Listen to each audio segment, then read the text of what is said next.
मन की शांति, एकाग्रता और जीवन में अपने लक्ष्य को प्राप्त करने के लिए, आंतरिक संघर्ष को समाप्त करने के लिए रोज सुबह हमें प्रार्थना करनी चाहिए कि हे ईश्वर, जो कुछ हम बदल नहीं सकते हैं उन्हें हम सहजता से स्वीकार कर सकें। नमस्कार दोस्तों, स्वागत है आप सभी का स्टडी विद ज्ञान प्रकाश में। तो आज की तारीख है 30 जून। आइए शुरू करते हैं आज के दैनिक रोजगार समाचार। तो फ्रेंड्स, सबसे पहले आपको बता दें 69,000 शिक्षक भर्ती में 3 राउंड की काउंसलिंग जो है वो कंप्लीट हो चुकी है। हालांकि अभी तीसरी राउंड के बाद कितने पद बचे हुए हैं, कितने पोस्ट अभी शेष हैं, इसके बारे में कोई सूचना प्राप्त नहीं हो रही है। लेकिन यहाँ पर इलाहाबाद हाईकोर्ट ने 69,000 सहायक अध्यापक भर्ती के गलत प्रश्न या पाठ्यक्रम के बाहर के होने के मुद्दे पर अभ्यर्थियों से प्रश्न चिन्हित कर 2 सप्ताह में हलफनामा दाखिल करने को कहा है। साथ ही सरकार को इस हलफनामे का 2 सप्ताह में जवाब दाखिल करने को भी निर्देश दिया है। कोर्ट ने नियुक्ति प्रक्रिया में हस्तक्षेप न करते हुए कहा कि भर्ती के बचे हुए पदों पर की जाने वाली नियुक्तियां अपीलों के निर्णय पर निर्भर करेंगी। यानी कि अगर तीसरी राउंड के बाद कुछ पद शेष रहते हैं तो चौथी राउंड की काउंसलिंग भी करवाई जा सकती है, और ये जो काउंसलिंग होगी वो बचे पदों पर जो होगी उसमें जो नियुक्तियां होंगी वो अपीलों के निर्णय पर निर्भर करेंगी। यह आदेश न्यायमूर्ति मनोज मिश्र और न्यायमूर्ति दिनेश पाठक जी की खंडपीठ ने अभिषेक श्रीवास्तव और 14 अन्य सहित आधा दर्जन विशेष अपीलों पर वरिष्ठ अधिवक्ता NC राजवंशी और अधिवक्ता संतोष कुमार त्रिपाठी और सत्येंद्र चंद्र त्रिपाठी को सुनकर दिया है। अपीलों में एकल पीठ के 7 मई 2021 के उस निर्णय को चुनौती दी गई है जिसमें एकल पीठ ने, सिंगल बेंच ने यह कहते हुए याचिकाएं खारिज कर दी थी कि प्रश्नों के उत्तर सही हैं या गलत और प्रश्न पाठ्यक्रम के बाहर के हैं या नहीं, तथ्यात्मक बिंदुओं को लेकर याचिकाएं पोषणीय नहीं हैं। अभ्यर्थियों का कहना है कि एकल पीठ का आदेश सही नहीं है। कोर्ट को याचिकाएं सुनने का अधिकार है। कोर्ट ने अपीलार्थियों से उन प्रश्नों को चिन्हित कर हलफनामा दाखिल करने को कहा है जिन पर उनकी आपत्ति है। तो दोस्तों, हाई कोर्ट ने गलत प्रश्नों की जानकारी मांगी है, साथ ही साथ सरकार से भी 2 सप्ताह में जवाब मांगा है। उसके बाद ये कहा है कि अगर तीसरी काउंसलिंग के बाद जो शेष बचे हुए पद होंगे उस पर इसी याचिका यानी कि अपील के निर्णय पर चौथी काउंसलिंग भी करवाई जा सकती है। और देखिए, जूनियर शिक्षक भर्ती परीक्षा कब तक होगी, ये आप लोगों के मन में एक बड़ा सवाल है। बार बार अभ्यर्थी जो है लगातार पूछ रहे हैं। जैसा कि आप जानते हैं कि ये परीक्षा 18 अप्रैल को होनी थी, लेकिन पंचायत चुनाव हो गया और उसके बाद कोरोना संक्रमण की वजह से ये परीक्षा अभी तक नहीं हो पाई है। कुल मिला के इसमें 1894 पद हैं। तो परीक्षा का इंतजार लंबे समय से अभ्यर्थी कर रहे हैं। कब तक हो सकती है परीक्षा? तो फ्रेंड्स, यहाँ पर सबसे पहले सवाल ये था कि जूनियर शिक्षक भर्ती परीक्षा पहले होगी या फिर TGT और PGT की परीक्षा पहले होगी। लेकिन फिलहाल अभी तक का जो आकलन है उसके मुताबिक अगस्त के महीने में TGT और PGT की परीक्षा हो रही है और उसके बाद मध्य सितंबर यानी कि 15 सितंबर से लेकर अक्टूबर के बीच में जूनियर शिक्षक भर्ती की परीक्षा भी करवाई जा सकती है। तो देखिए, यहाँ पर आपके पास अभी भी समय बहुत कम बचा हुआ है और ये बिल्कुल आप यकीन मान के चलिए कि 2022 में उत्तर प्रदेश में चुनाव होने हैं। तो चुनाव से पहले पहले सारी भर्तियाँ कंप्लीट की जानी हैं और इसलिए आपको एकाएक ही, जैसे कि आगे परीक्षा की डेट अगस्त में ही, तो TGT PGT के लिए उसी प्रकार से ये डेट भी आ जाएगी। तो आपको तैयारी में बिल्कुल भी कोताही नहीं बरतनी है, आपको तैयारी अभी से करते रहना है। और सिलेबस के साथ जो मॉडल टेस्ट पेपर हैं वो शीघ्र ही आपको उपलब्ध होंगे। तो चलिए आगे बढ़ते हैं और आपको बता दें कि UPPSC ने LT ग्रेड के अभ्यर्थियों को एक और मौका दिया है डॉक्यूमेंट वेरिफिकेशन का। 15 और 16 जुलाई को आयोग में बुलाए गए हैं अभ्यर्थी। तो देखिए, अभिलेख सत्यापन की प्रक्रिया में शामिल होने से वंचित रह गए LT ग्रेड शिक्षक भर्ती के तहत हिंदी और सामाजिक विज्ञान विषय के चयनितों को बड़ी राहत मिली है। पूर्व में आयोजित अभिलेख सत्यापन की प्रक्रिया में जो अभ्यर्थी अनुपस्थित थे या उनके अभिलेख अपूर्ण थे, ऐसे अभ्यर्थियों को एक अन्य अवसर प्रदान किया गया है। उत्तर प्रदेश लोक सेवा आयोग ने मंगलवार को अभिलेख सत्यापन का कार्यक्रम जारी किया है। इसमें हिंदी और सामाजिक विज्ञान के विषय में उन 300 चयनित अभ्यर्थियों को शामिल होना है जो पूर्व में अनुपस्थित थे। 36 अभ्यर्थी ऐसे हैं जिनके अभिलेख अपूर्ण रह गए थे। तो ऐसे अभ्यर्थियों को अपने अभिलेख को प्रस्तुत करने का मौका दिया गया है। LT ग्रेड हिंदी में 130 चयनित अभ्यर्थी ऐसे हैं जो सत्यापन की प्रक्रिया में शामिल नहीं हुए या सत्यापन के दौरान अभिलेख अपूर्ण थे। तो सत्यापन में अनुपस्थित 120 अभ्यर्थियों को अभिलेख सत्यापन के लिए 15 जुलाई को उत्तर प्रदेश लोक सेवा आयोग में बुलाया गया है। इसमें 68 पुरुष और 52 महिलाएं हैं। हिंदी विषय में चयनित पुरुष अभ्यर्थियों का अभिलेख सत्यापन 15 जुलाई को दोपहर मतलब सुबह 10 बजे से दोपहर 1 बजे तक होगा। तो ये जो कार्यक्रम है ये ऑफिशियल वेबसाइट पर जाकर भी आप देख सकते हैं और जो निर्देश दिए गए हैं उसके अनुसार ही अपने अभिलेख लेकर अभ्यर्थी पहुँचें।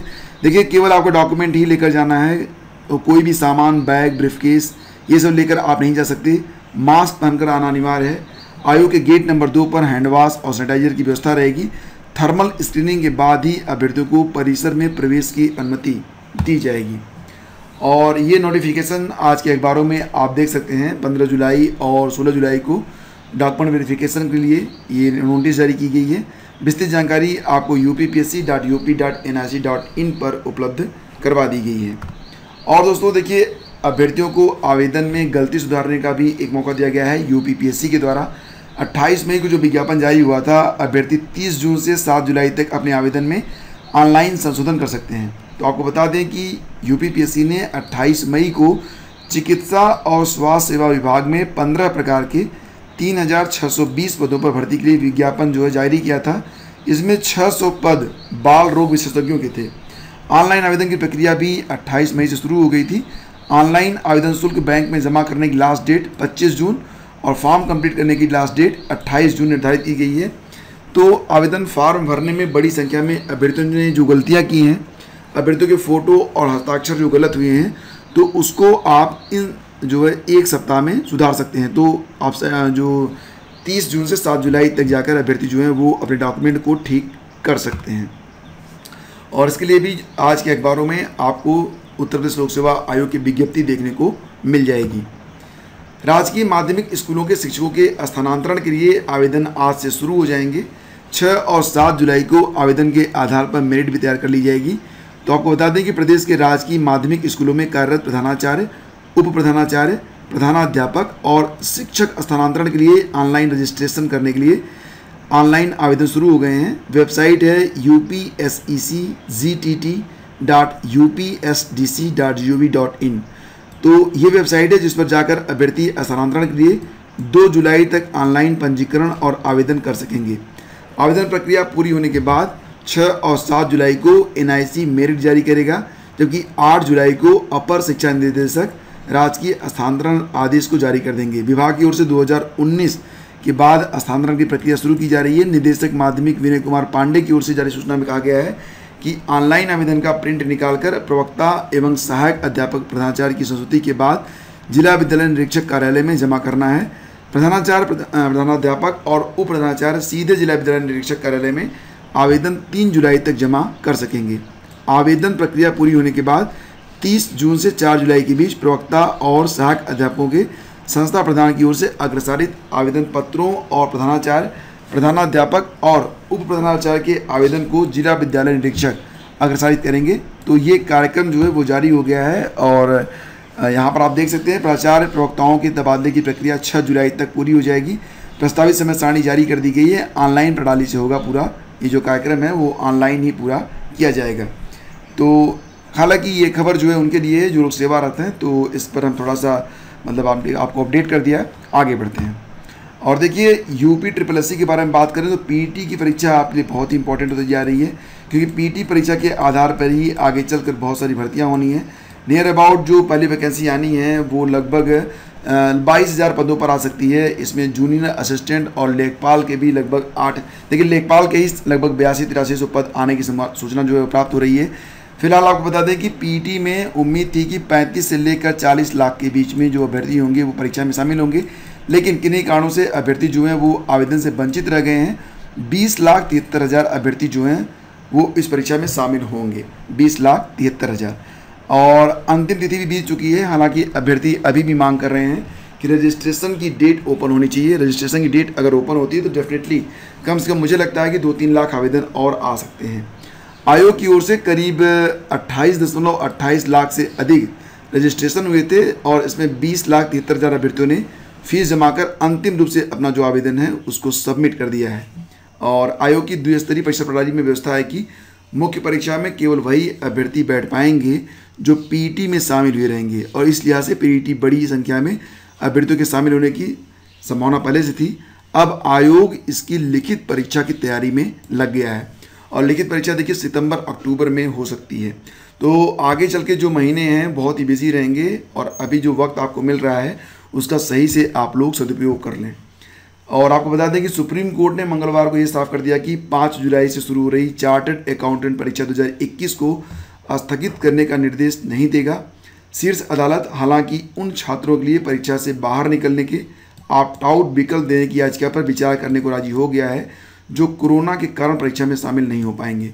सुप्रीम कोर्ट में institute of chartered accounts of India तो ICAI ने बताया है कि कोई विद्यार्थी यदि कोरोना संक्रमण के कारण परीक्षा नहीं दे पाया तो उसे एक और मौका मिलेगा।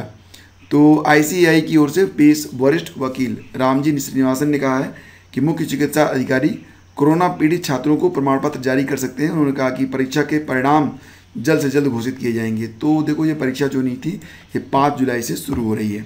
और दोस्तों अगर आज का करंट अफेयर आपने वॉच नहीं किया है तो प्लीज़ वॉच कर लेना। और ये करंट अफेयर आपकी PT की परीक्षा से जूनियर शिक्षक भर्ती की परीक्षा, GIC की परीक्षा, UP PCS, RO ARO, SSC, railway सभी के लिए बहुत इंपॉर्टेंट है। तो ये वीडियो आपकी काफ़ी हेल्प कर सकता है आपकी परीक्षा के लिए। तो डेफिनेटली आप इस वीडियो को वॉच करिए। देखिए जो अन्य चैनल हैं उससे कहीं बेहतर कंटेंट आपको यहाँ पर प्रोवाइड करवाया जाता है बाइलिंगुअल। तो आज का वीडियो देखने के लिए आप सभी का बहुत बहुत धन्यवाद। हम शीघ्र ही मिलेंगे आपसे एक नए वीडियो में। आज्ञा दीजिए, नमस्कार, जय हिंद।